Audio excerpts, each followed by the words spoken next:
গাড়িবহর নিয়ে আরবদের সাজে একে একে আগমন বরদের ছিল বর্ণাঢ্য সাজ আর বিয়ের সব আয়োজন। তারপর পাশে বসে স্বপ্ন আঁকা নতুন জীবনের অঙ্গীকার, একসঙ্গে পথ চলার।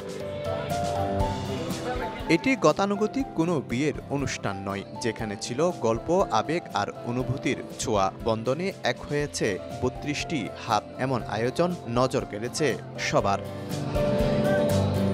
বিয়ে আপনার খরচ আমাদের, এই স্লোগানে শনিবার চট্টগ্রাম নগরীর একটি কমিউনিটি সেন্টারে অনুষ্ঠিত হয় এই বিয়ে। আয়োজক আলহাজ শামসুল হক ফাউন্ডেশন। সংস্থাটির প্রতিষ্ঠাবার্ষিকীতে এবার বিয়ের আসরে বসেছেন ৮ নব দম্পতি।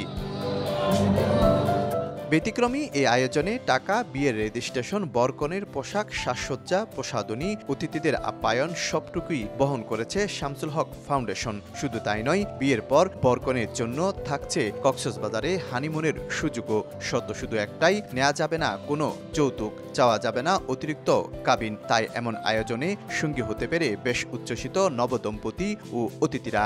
অতিরিক্ত মহারণা দাবি করা সেটাও এক প্রকারের যৌতুক। মূল আজকে যে মেসেজটা আমরা দিতে চাচ্ছি সেটা হচ্ছে যৌতুককে ঘৃণা করি। অনুভূতিটা আসলে অনুভব করা যায়, এটা আসলে প্রকাশ করা যায় না কখনো। আমি এখন যে মুহূর্তে আছি এটাতে আমি অনুভব করতেছি, অবশ্যই আমার কাছে অনেক বেশি ভালো লাগতেছে। চট্টগ্রামের মতো এই জায়গায় যৌতুকবিহীন বিয়ে কল্পনা করা যায় না। এই ধরনের আমাদের সমাজে একটা যৌতুক বেদি। আমি মনে করি এই যৌতুকবিহীন এই প্রোগ্রামটা অত্যন্ত আকর্ষণীয় এবং নজিরবিহীন চট্টগ্রামের জন্য তথা বাংলাদেশের জন্য নজিরবিহীন। ফাউন্ডেশনের চেয়ারম্যান নাসির উদ্দিন বলছেন, মূলত যৌতুক থেকে বেরিয়ে আসার পাশাপাশি অসহনীয় কিংবা লোক দেখানো দেনমোহরে না ঝুঁকতে এই আয়োজন, যা ছড়িয়ে দিতে চান সমাজের আনাচে কানাচে।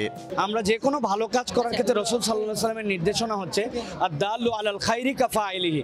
যদি কেউ কল্যাণের কোনো পথ দেখায় তাহলে সেই পথের অনুগামীরা তার সওয়াব পাবে।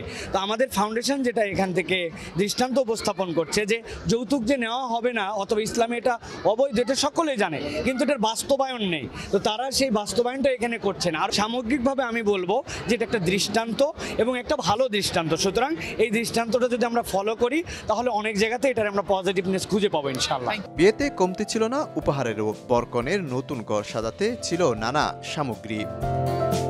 শফিকুল আলম, সময় সংবাদ, চট্টগ্রাম।